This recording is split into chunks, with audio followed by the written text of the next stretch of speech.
Welcome everyone to another Careers Division video where we focus on the 2021 award winners.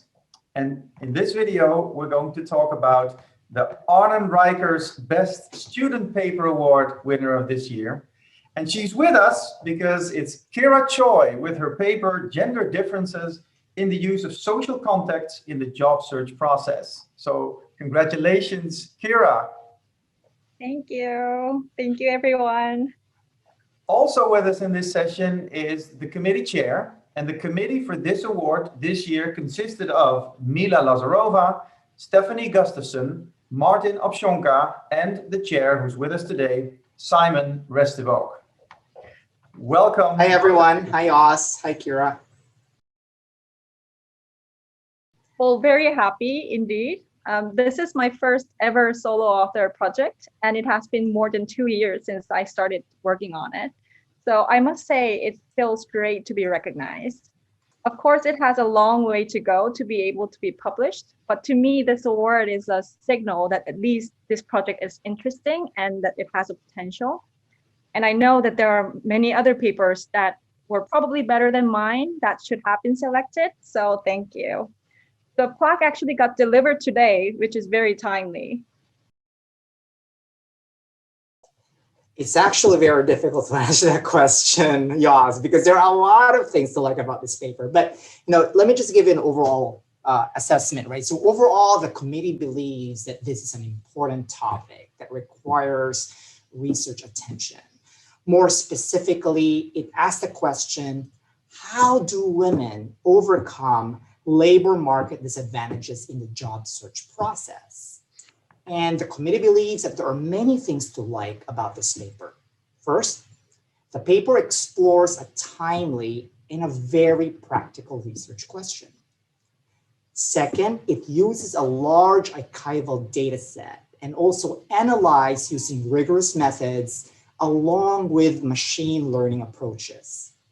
And finally, the key findings, along with its tangible and practical implications, connect very well to the interests of the careers community and has the potential to inform careers research as well as HR practice. So clearly, this is a paper which balances theory and practice.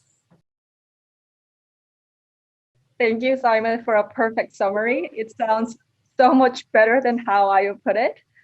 So Simon summarized it so well. Job seekers have discretion over so many things, like which means to search for jobs, which resources that they will draw on, and etc. All that can possibly have a huge impact on which job that they eventually land on. But what we actually end up usually seeing is that much later, the application bypassing all those little decisions that job seekers have to make. So I think my study focuses on and touches upon that black box before the application stage, which makes it interesting for the readers to see the variation in job seekers' behavior. So as this study suggests, existing scholarship indicates that women and racial minorities are less likely to have social contacts in organizations prior to their employment, and are also less likely to receive these economic and social benefits from their social networks once they're employed. The current set of findings, and this is really interesting, and also in a way, it also revised the way we think about how women in particular utilize and maximize the use of their social contacts to pursue the job search process. So this research also signals to us that men and women do differ in the manner in which they utilize or tap into their social capital, in the job search process. So overall, a very clear practical implication of this research is that it offers us, this practical and useful strategy, how women can actually leverage their social contacts and be successful in their career pursuits. So definitely, I want to echo what Simon said. I want to highlight gender difference in terms of how men and women differently benefit from using letters or social contexts. So when used properly, it might contribute to alleviating gender inequality. And I'm also hoping that this project could open up a conversation about recommendation letters as well. So not many studies look at recommendation letters per se, however prevalently they are used.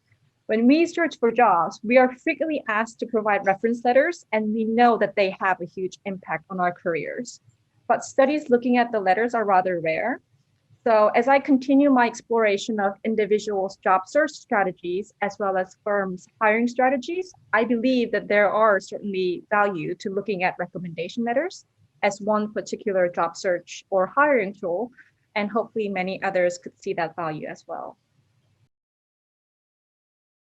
So we had a total, like what you said, y'all said we had a total of 3 nominated papers for the best student paper award, and these are all excellent papers. So in a way, they're our winners, right? All of them. But of course, we had to pick the best, among the best, right? And the most challenging aspect in our review process is identifying the most novel, the most interesting, and the most impactful paper. Okay? And Kira's paper actually is not only novel and interesting, but also methodologically rigorous, scientifically relevant, with useful and tangible implications. Now these observations are also in line with Corley and Gioia's Academy of Management review paper that was published in 2011 on what constitutes a theoretical contribution.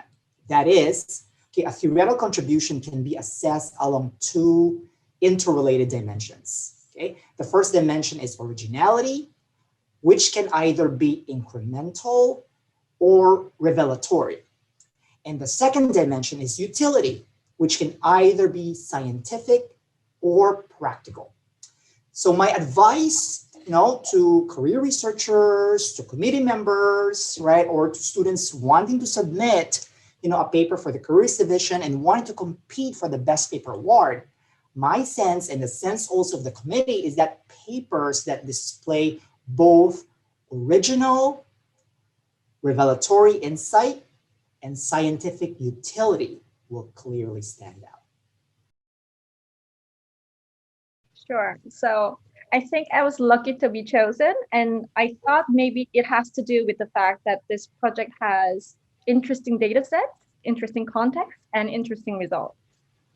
So the data set that I use gives us a sneak peek into what has been difficult to observe for us as researchers.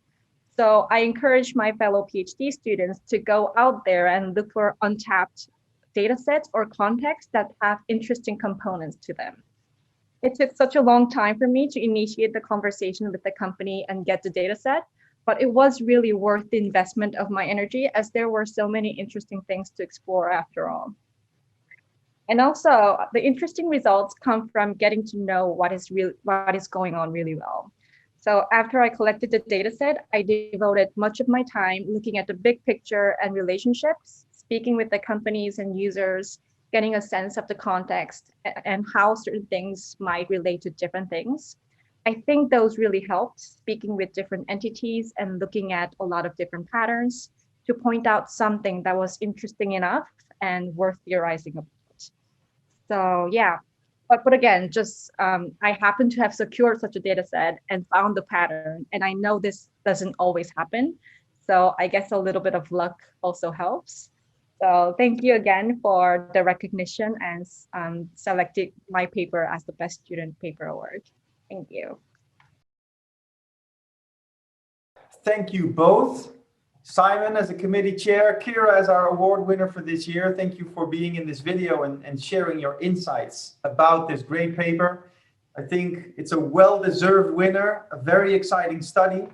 And I hope everyone who's watching this video will make sure to check out your presentation during the annual conference, because of course, we're talking about the paper now, but we still have to actually see it presented during the conference.